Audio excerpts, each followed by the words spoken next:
Music really brings people together. These chords, they're like the colors of life. And for us, I think they give our lives way more meaning. Yeah. And I'm dreaming about you.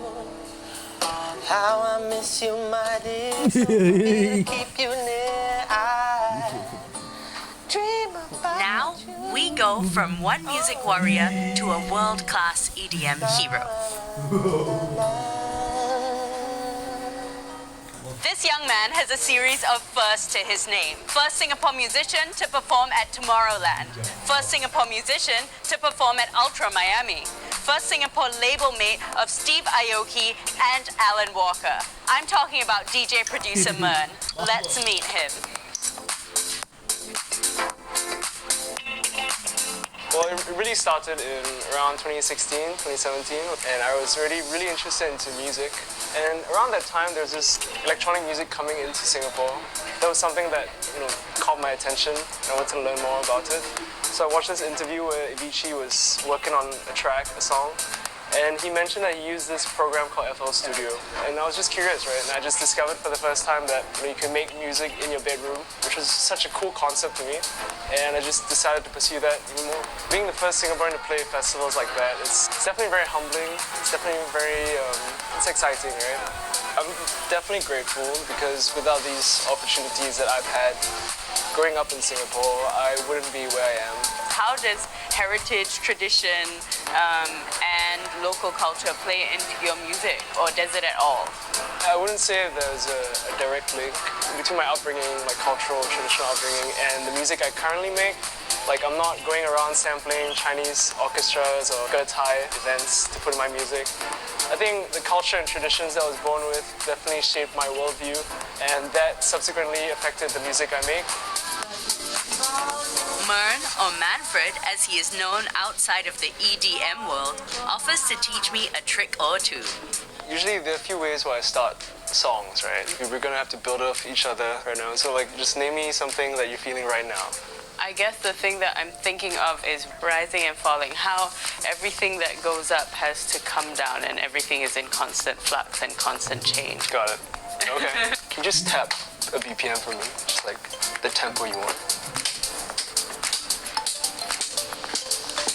So that's the BPM, like how fast the song is. Yeah, I like to start with the drums because it forms the backbone of the song. Music has always been a part of Mern's life.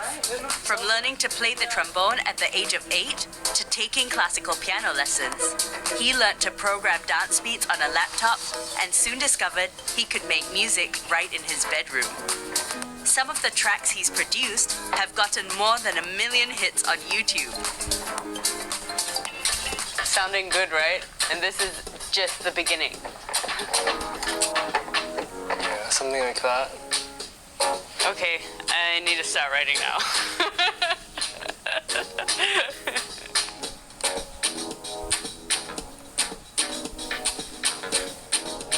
Something is cool? Yeah, it's great. It's amazing. I love it.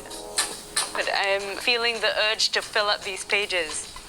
Just trying to make it interesting. Crystallizer. Whoa. With effects, yeah. Yeah, that's epic.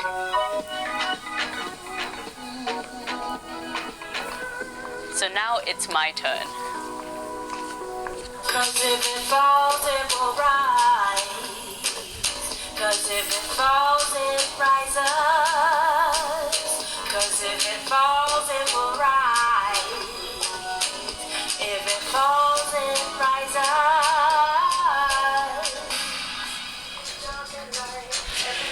So making music, creating anything takes time and effort.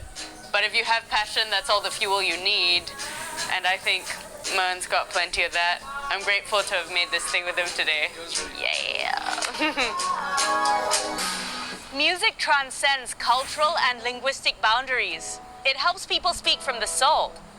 This episode, I met some passionate musicians making diverse music. Of course, a place multicultural like Singapore creates a multifaceted music scene. I'm glad to have been able to share some of it with you. But it doesn't end there. Here's the talented singer-songwriter Adia Tay to take us out of here. You have a dream. I think music is also like storytelling, right? And I think music captures sort of the country's history as we go. And I think when I think about Singapore, we don't have our own homegrown music scene. We're just going to end up being a country of cover gigs and songs from other people. And we need our own identity, our own story. You have a song, babe. I just can't sing enough. You have a song that feels alright. You have a wish in every prayer that I make.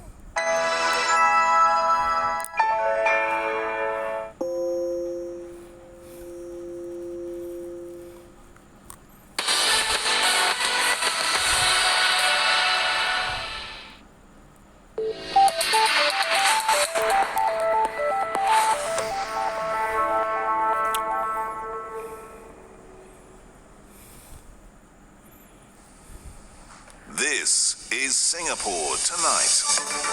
Good evening, I'm Dawn Tan. Tonight's top stories. Tighter border measures for non-Singaporeans and PRs arriving from India. As the COVID-19 situation there worsens, travellers from India also face a longer stay-home notice period. Drones could be delivering items to ships by year-end with the help of a new regulatory sandbox to trial their use at sea. Those with disabilities can look forward to paying less at adult day activity centres with an additional $9 million in funds yearly. RSAF's next-generation tanker aircraft is now fully operational. It may soon automatically refuel jets in the air. Tackling plastic waste with a global cleanup effort that supports Singapore's Green Plan.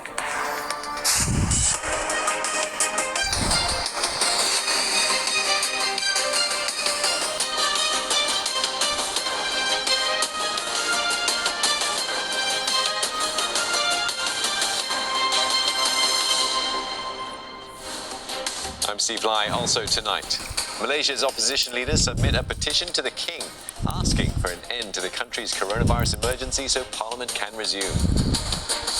FIFA, football's governing body, strongly against plans for a new European Super League. I'm Elizabeth Neo with your Asia Business Update. Another push for sustainable transport in Singapore with plans for a fully electric taxi fleet in 5 years. Plus, up to 10 years, this popular retailer will exit Singapore.